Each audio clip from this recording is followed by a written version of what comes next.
Marini TV. Bwana wangu nakuhitaji zaidi, mifupani mwangu nakuhitaji zaidi. Bwana wangu nakuhitaji zaidi,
watumishi wa Mungu, amina.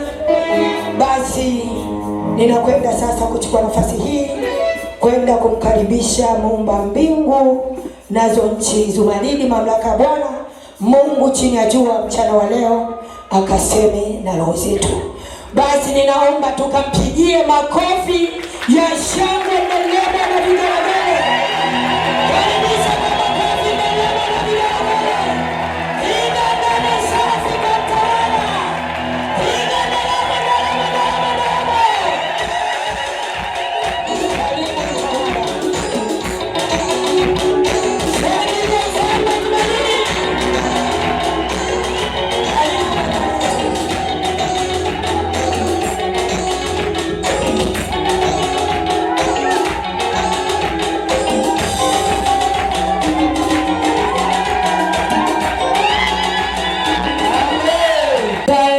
Jina lake Mungu lihimidiwe.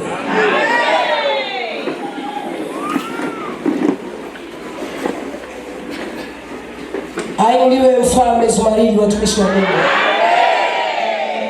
Ainuliwe Mfalme Zumaridi. Apewe sifa mtawala wa dunia nzima.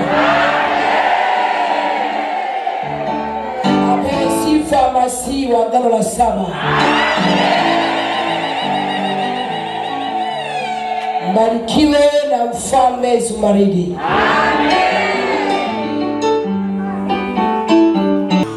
Basi ndani na kila sababu ya kumshukuru Mungu aliyeziumba mbingu nazo nchi, Alfa na Omega, mwanzo pia na mwisho, kwa neema yake upendeleo kunikirimia mwanae kipenzi Mfalme Zumaridi, mamlaka ya Bwana Mungu chini ya jua, kwa kunipa neema na rehema zake tele, kwa kunikirimia uzima wa afya njema kuanzia Jumapili mpaka leo Jumapili.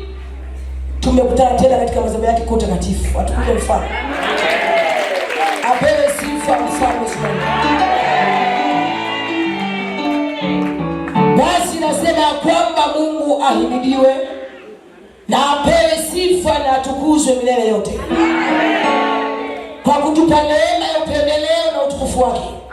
Lakini pia nina kila sababu ya kumshukuru kwa kuzidi kututia nguvu katika maombi mazito, maombi yenye uwepo mkubwa, yenye utukufu mkubwa, yenye kwenda kumtoa leo kapangoni.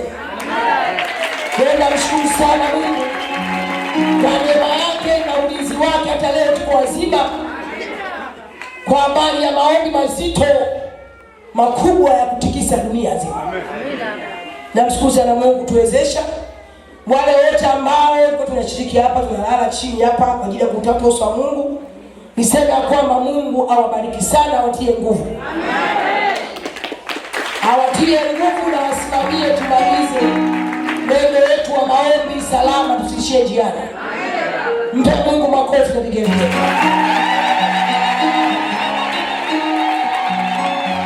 Kwa Zumaridi makofi na vigelegele.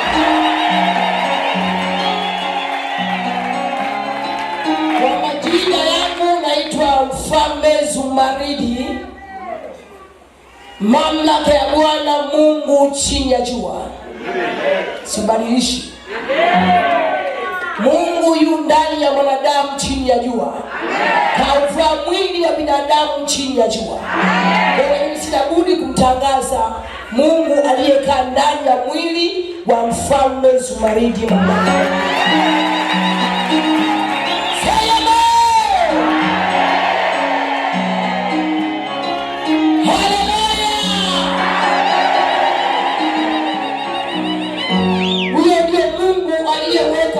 Ndani ya kifua cha mwanadamu, au si watumishi wa Mungu? Mungu siku zote anakaa ndani ya mwili wa mtu. Na kusema Mungu chini ya jua, unanifuatilia katika YouTube, TikTok na Facebook na mitandao yote, usichanganyikiwe. Tangu zamani Mungu alikaa ndani ya mwili wa mwanadamu. Hata kina Kristo alikuwa ni wanadamu wote, kina Ibrahimu, kina Isaka, kina Yakobo, kina Esau, kina Mfalme Daudi, kina Mfalme Suleiman, walikuwa ni watu walionyonja, waliozaliwa na wazazi, wakanyonywa, wakalelewa, wakapata neema ya Mungu ndani yao. Kwa hiyo Mungu alikuwa ndani yao. Mungu wa Shadraka, Meshaki na Abednego wao ni binadamu, ni wanadamu waliovaa mwili, wana mwili, lakini anapoitwa Mungu wa Shadraka, Mungu amekaa ndani ya Shadraka, Mungu amekaa ndani ya Abednego, Mungu amekaa ndani ya Meshaki, Mungu amekaa ndani ya mfalme Daudi. Leo Mungu amekaa ndani ya kifua cha mfalme Ismaili.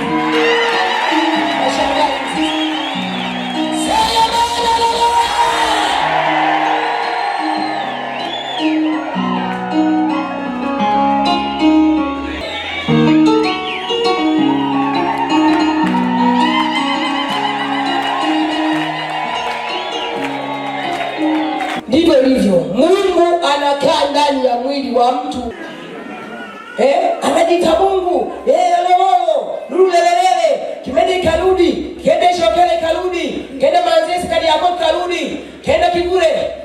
Maana mengi tote za nini sasa? Mungu anakaa ndani ya mtu, ya mwili wa mtu, msio wa shamba. Acheni shamba wa Tanzania na pia sisi.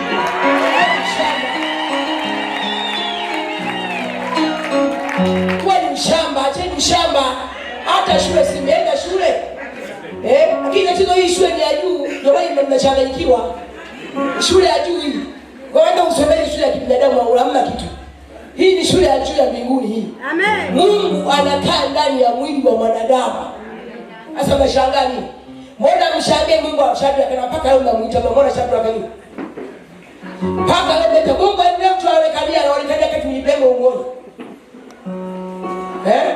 Mungu Meshaki, Mungu sio wewe unaoita mpaka leo. Unaona? Atakuteteaje mtu asiye kuona wewe? Atakupiganiaje mtu ambaye akuone na machungu na wewe? Lakini mimi leo na machungu na watu kwa nao nje.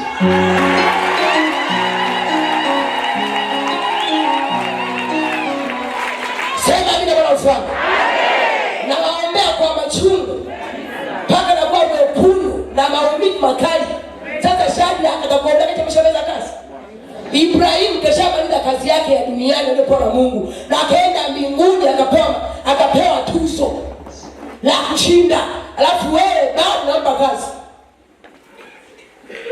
Mtu ambaye ameshamaliza kazi, akapewa na tuzo, akapewa na zawadi za ushindi.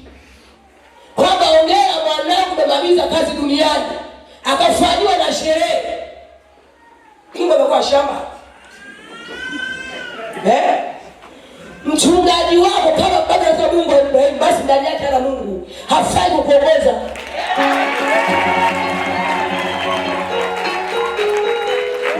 Hafai kukuongoza. Kama baba za Mungu wa Isaka na Yakobo.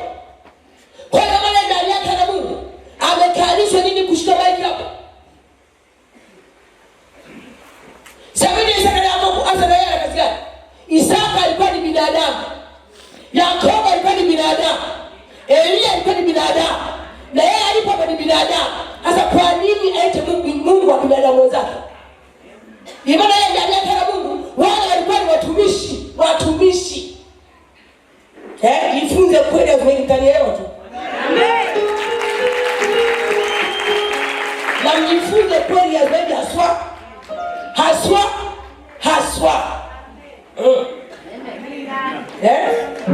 Wale walikuwa ni wanadamu, ni watu wamenyonya, hawajashuka kutoka mbinguni.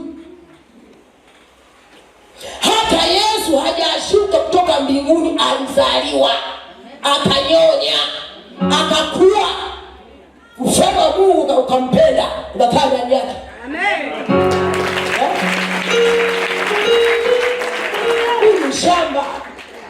Ushamba, ila ushamba wa aswa. Yaani nini wa shamba? Jooni hapo tuweke mjini.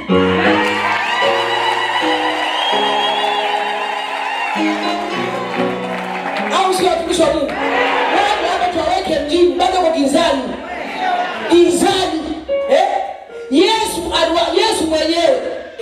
Yesu mwenyewe aliwaambia Mafarisayo, njooni kwangu ninapoondolewa dhambi. Yesu, lakini si kwamba Yesu alikuwa ni Mungu, bali Yesu alimfua roho wa nani? Wa Mungu.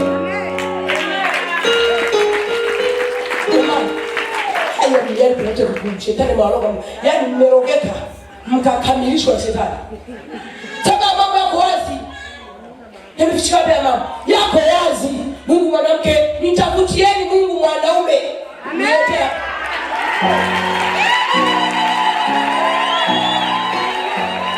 Tangu Mungu kama mwanamke, tangu hii Mungu kama mwanaume, nitafutieni Mungu mwanaume aliyezalishwa na watoto, mtafutieni. Niletee. Msimamishe mbele ya Watanzania bila sababu tuone Mungu wa kiume.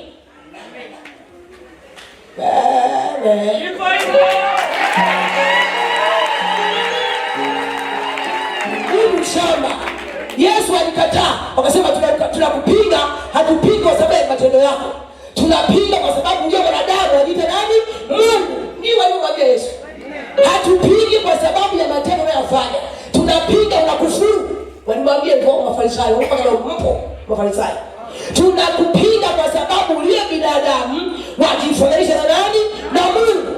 Sasa na mimi leo mnanipinga kwa sababu niliye binadamu mjifananisha na Mungu, si ndivyo hivyo? Mimi ndani yangu yuko Mungu.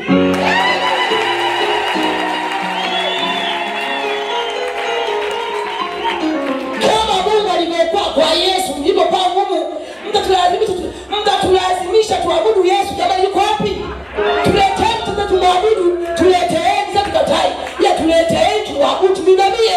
Tumuone, tupeleke shida zetu kwa Yesu akiwa duniani katika kwenye kiti. Tuleteeni.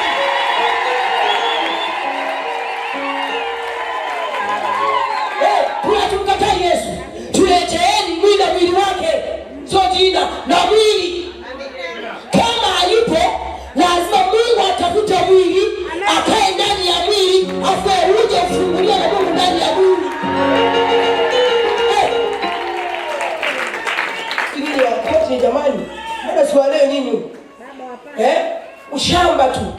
Meta ushamba, eti Yesu, alete nime, ushaona mwanadamu gani eti Yesu? Niite mtumishi mwenzangu mimi. Kwa nini siwezi kazi?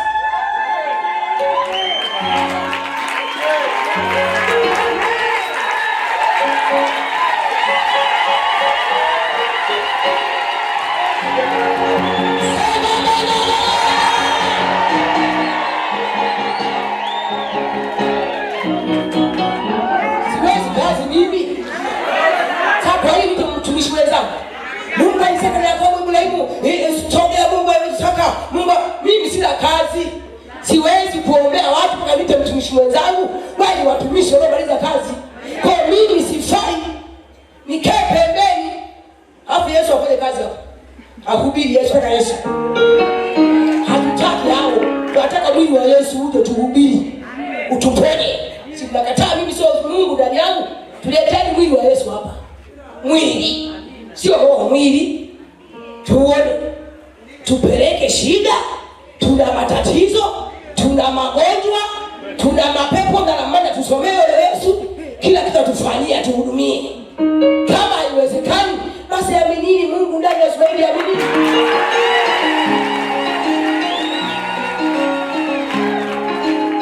Meta maandiko, tunachunguza maandiko pia lazima na. Mnachunguza maandiko, tayari Yesu aliwaambia, mnachunguza maandiko vipi kuna uzima huo? Yesu akwambia, saiwaambia, mnachunguza maandiko, mnafikiri ndani kuna uzima? Saiwaambia Yesu, lakini hakuna uzima huko kwenye maandiko, hauna. Andiko lina haijaliwi hilo. Andiko linaua. Hilo linaandikwa. Roho ya Mungu anauisha. Hilo linaandikwa. Sasa kama binadamu na roho wa kuuisha, watu wanakufa kiroho. Wala mbinguni wapeleki. Hawaendi katika ufalme wa Mungu. Utapeka chaka. Utaingiza janarani kabisa. Utaingiza kuzimu vizuri kitakatifu. Kuzimu. Kupitia hayo maandiko. Musa akasema. Unajua maana ya kusema Musa?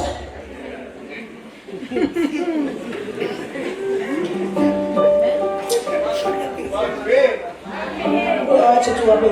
Hebu fuatilia comment ngoma tukana. Tena kifungo kile kimeji. Wana maneno machafu kwa wachungaji. wana maneno machafu mno. Sasa mchungaji gani wewe unatoa matusi ya ngoni? Kama hujaelewa siongea ueleweshwe. Unaongea kama matusi ya kwenye nguo, afu unasema madhabahuni na hubiri. Unawafundisha watu na hicho kinywa. Hicho kinywa kichafu kunafundisha na. Mimi nakueleza, niliwaambia nijifunze kwa tumaini. Leteni kazi. Sina Mungu, maandiko ya nini? Hamtaki maandiko ya jambo na wakati leo nataka maandiko. Watu wanataka uzima, wameshachoka na maandiko, wanataka uzima.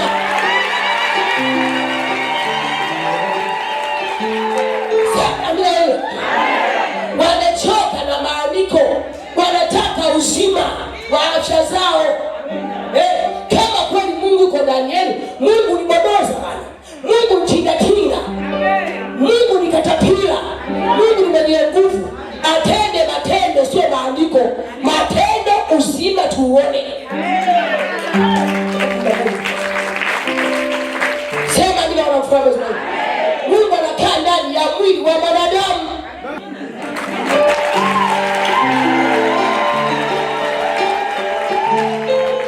Sema ndio wanafuata zaidi. Mungu ni mwili au Mungu ni roho?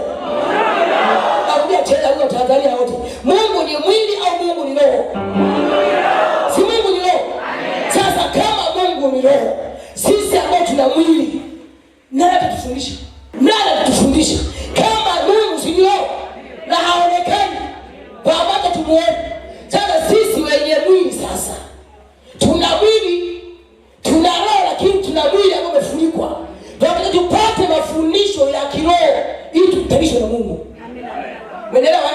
Sasa sisi wenye mwili, sisi ambao tuna mwili wa kibinadamu, tufanyeje sasa ili kusudi tupate kweli ya Mungu? Maana Mungu ni roho, lazima Mungu ashuke. Maana akishuka katika na roho yake, hapa akatua, hamna mtu mwenye kumwona bila Mungu. Hakuna mtu atakaye, hata kama angehubiri mpaka kabiruka na mkia wake hapa, hakuna atakayemuona. Maana sisi tuko katika mwili. Hatuwezi kuiona roho kwa kuiona hivi. Lazima roho ishuke kwenye mwili wa mwanadamu, kisha iseme na wanadamu. Lazima roho ifanane na mwanadamu, ishuke ndani ya mwili wa binadamu, isikilize shida za wanadamu ikiwa ndani ya mwili wa mwanadamu. Isikilize shida za wanadamu, itoe hoja na maoni na kila kitu ndani ya mwanadamu. Watu walisubiri kwamba Yesu mpaka aje kwanza Elia ndio atakuja mwana wa Mungu. Sasa Elia mlimuona? Simeandikwa kwamba mpaka aje kwanza Elia atabiri, asafishe njia, afanye kila kitu ndio atakuja mwana wa Adamu kabla Yesu ajaje. Atakuja mfano zaidi. Sasa Yesu alipokuja wakamkataa. Imeandikwa yote naongea kwa Biblia. Mimi wasipende kushika Biblia. Jambo hili ni ufahamu. Yesu akaja wakamkataa. Wakamtaka Elia. Kama imeandikwa, Mafarisayo serikali hii. Imeandikwa mpaka aje kwanza Elia ndio Bwana Mungu aje. Imekuja wewe kama Elia aje. Wewe sio Yesu. Wakakataa. Wewe sio Mwana wa Mungu. Yesu akawajibu, mimi ndiye. Mimi ndiye. Elia alikuja mkamtenda jeuri. Alikuja Elia kiroho, akamvaa mwili wa Yohana Mbatizaji, akasafisha njia. Yohana alikuwepo. Elia alikuwa ameshakufa, yupo katika ufalme. Kwa hiyo kilichofanyika, Elia Mungu alimtuma, akaingia ndani ya mwili wa Yohana Mbatizaji, akafundisha, akatengeneza njia na akawaambia Elia, ajaye nyuma yangu ndio mkuu zaidi. Mimi namsafishia njia tu. Siwezi kulegeza kamba ya viatu vyao. Siwezi nikamuingilia ajaye. Aliyekuwa anaongea hayo ni Elia ndani ya mwili wa Yohana Mbatizaji benwe.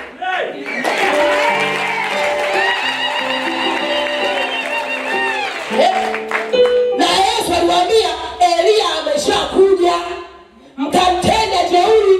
Wakabishana naye, wanataka Elia aje kimwili hivi. Hata Elia alikuja kimwili apende ndio Elia. Wasije muamini. kwa sababu kile kizazi kilikuwa sio kizazi cha Yesu. Elia alikuwa ni agano la kale. Agano la kale. Yesu agano jipya. Sasa hata kama nikuja na ndugu zake mimi ni Elia, wasije mwamini.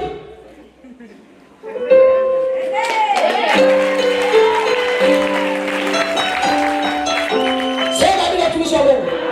Kwa kujafanyika ulikuja leo ikavaa mwili wa mtu ambaye yupo. Ikafanya kama leo Isaya kishuka hapo tunaona watu wanaona Isaya kama Isaya. Anashuka Isaya ndani ya mama Mariamu. Tunamuona Isaya kama Isaya. Kibinadamu tunaona nani? Kibinadamu tunaona nani? Na mtu ambaye atina mambo ya roho. Yeye wala hata kujua kama Isaya. Hawezi kujua. Yeye ndio tukabiti hapa kumbe ndani kuna roho ya Mungu imekaa ndani. Sema tukuje ufalme wa Mungu. Sema haleluya wana ufalme wa Mungu. Haya mambo yako rohoni na mtu ambaye sio wa roho lazima tukane.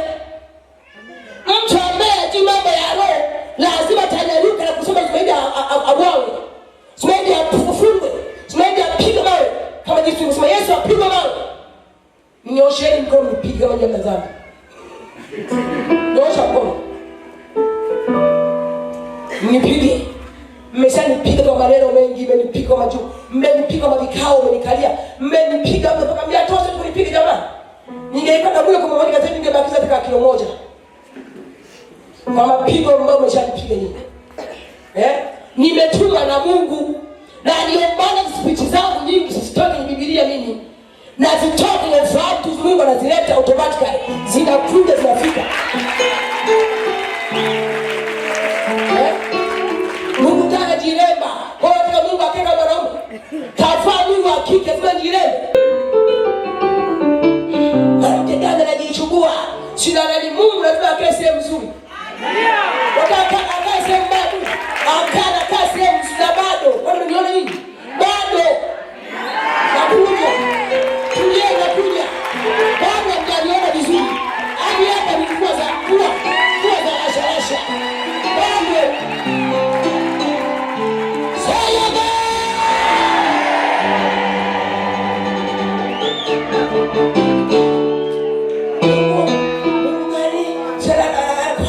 Mungu na mafua. Mungu amevaa mwili lazima akoe. Sema mnako. Kavaa mwili kukoa na mafua anakula na apata bado amevaa mwili wa wanadamu. Lazima ndio kama wanadamu walivyo. Sema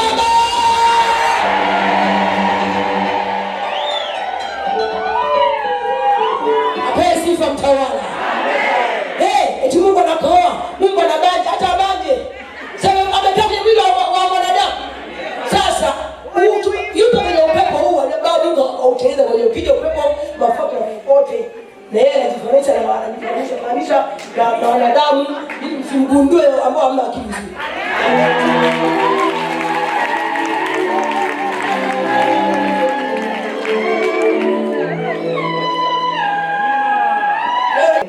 Leta kazi, leta maandiko. Maandiko ya nini? Leta umeponya nani? Leta nani kapona kwa nguvu yako sura Mungu, tutubie ile kazi. Kazi hizo jifunze kweli zimejaa kazi za kweli tu.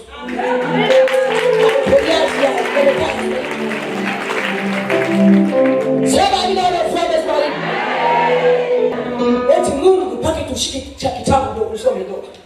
Eti mpaka ushike Biblia. What for? Why? Mpaka tushike Biblia. Ndio waamini kama wewe mtumishi wa Mungu. Hao wanaoshika Biblia ndio wachawi wakubwa.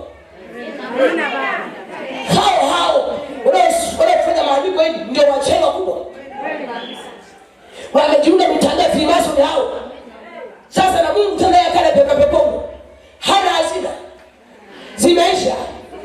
Hazina alimalizia kila Kristo huko kila Ibrahimu kaenda na alimalizia sio huko. Kwa hawezi kuja mafunzo wapi mpaka Biblia. Kipindi wapo Biblia sio ndichopisha.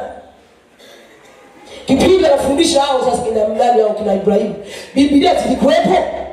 Na kama Biblia zilikuwepo wakati Ibrahimu akuhubiri. Aliyatoa wapi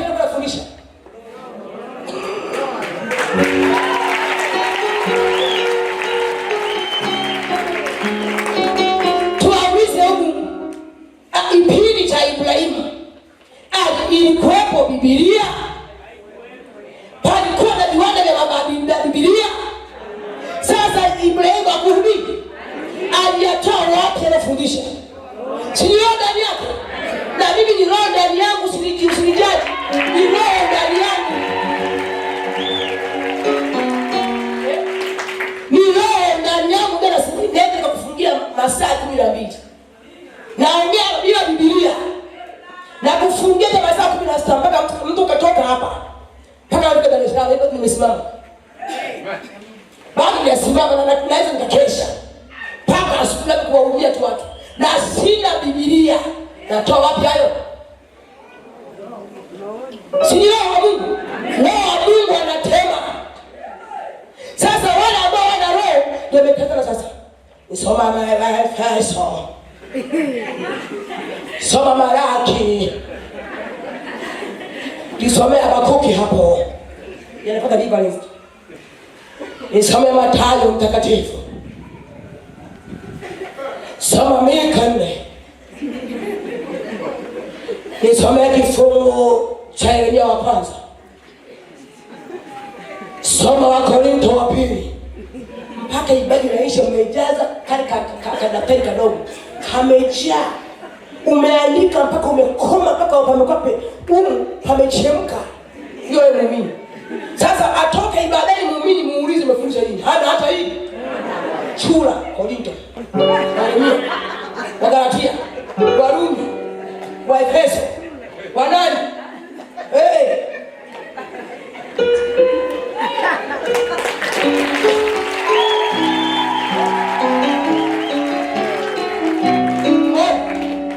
Mtu mpaka anamaliza ibada amejaza daftari. Muulize sasa maana ya aliyefundishwa. Hamna hajui chochote. Ataendaje mbinguni? Ataendaje mbinguni njia hajana? Acheni kuangalizia. Kama una akili zako timamu, Mungu amekutuma, Mungu amekutokea, una Mungu kweli ndani yako. Yeye ndiye mtoa mafunuo ndani yako. Yeye ndiye atakayefundisha, atakayetoa neno akiwa ndani yako. Akiwa ndani yako. Sio kuangalizia. Nawaambieni, mwanafunzi siku zote anayeangalizia hana akili. Na hata kama akikamatwa na wasimamizi wa mtihani, wanamfutia mtihani yake yote. Kwa sababu anaangalizia.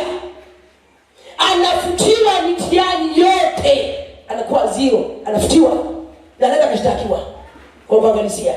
Sasa na ndivyo liko mbele za Mungu. Kama pangelikuwa hapana Bible, tungeangalizia wapi? Na waliotuletea Bible ni wazungu. Na je, tunaaminije wazungu hawa? Kama wameandika ya kweli yote ndani ya Biblia. Na kama wameweka mengine ya uongo, tunayafuata tu tuwapeleka katika jehanamu ya moto. Tunawaaminije wazungu waliotuletea Biblia? Wakatuletea Biblia, wakatuletea na nguvu mitume ya bure. Wakatugawia. Hili ndio neno la Mungu. Neno la Mungu limefungiwa na maagano makafara, mnakabidhiwa. Neno la Mungu, neno la Mungu. Tutajuaje kama ni kweli neno la Mungu? Je, kama waliongeza mengine huko? Na je, kama wasingefanya hayo? Maana ya kuwepo hayo kipikizazi kia ya kuwepo.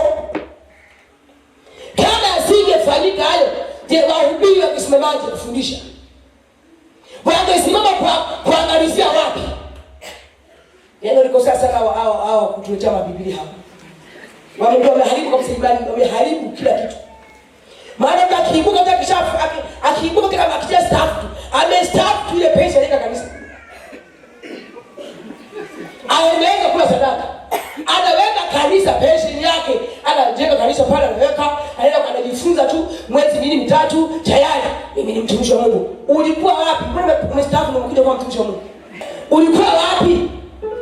Mbona umemaliza serikali imekupa kiinua mgongo, umeitumikia, umemaliza. kinwa mgongo ukienda kufuatisha kanisa. Sasa Mungu anasubiria kwa serikali imalize majukumu na wewe.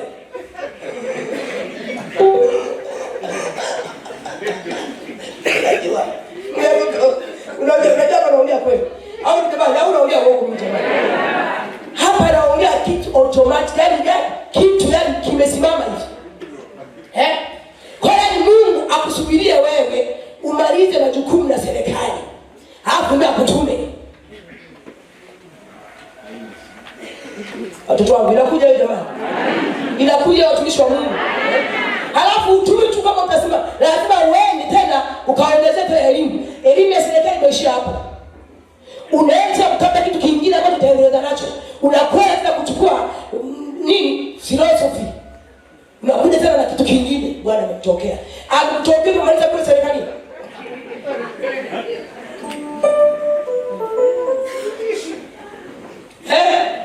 Uendelee kula peshe hela za watu.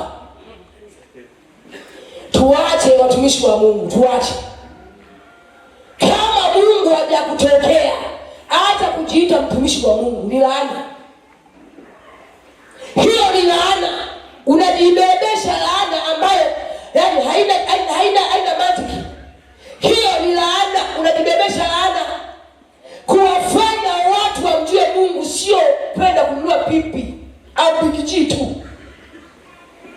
Kumfanya wanadamu akapata kuishi takatifu sio kawaida. Kama unavyojua wewe, kumpeleka mtu mbinguni sio tu lele mama ndio mtu aende mbinguni. Tuache, ni laana. Na kama muamini kama ni laana, endeleeni, mtakutana na laana hiyo. Na kwa nini sasa mkitaka nguvu ndani yenu lazima muende mkono kushoto? Kwa nini? Unataka kwamba unaojulikana ni mtumishi wa Mungu, si mwache Mungu akupe nguvu yake. Sasa kwa nini tena lazima tena uende kwenye nguvu ya giza ukajiungamanishe ukatoka makafara afu kupata nguvu ya kufanya watu hivyo waondoke? Sema amina watumishi wa Mungu. Sema amina wale wafuate kwa hii analizia hii. Na ndio maana unakuta watu wote kule makanisani huko wote wanasali moja, iwe ni la sauti, atukuzwe Mungu wa majeshi. Oh haleluya. Yani sale tu, kila kitu sale. Sema amina watumishi wa Mungu. Haleluya. Mfumo wa ibada ni sale, mfumo wa dini ni sale, yani sale, kwa sababu mmoja ni wa baba huyu jamaa wanda Giraudi.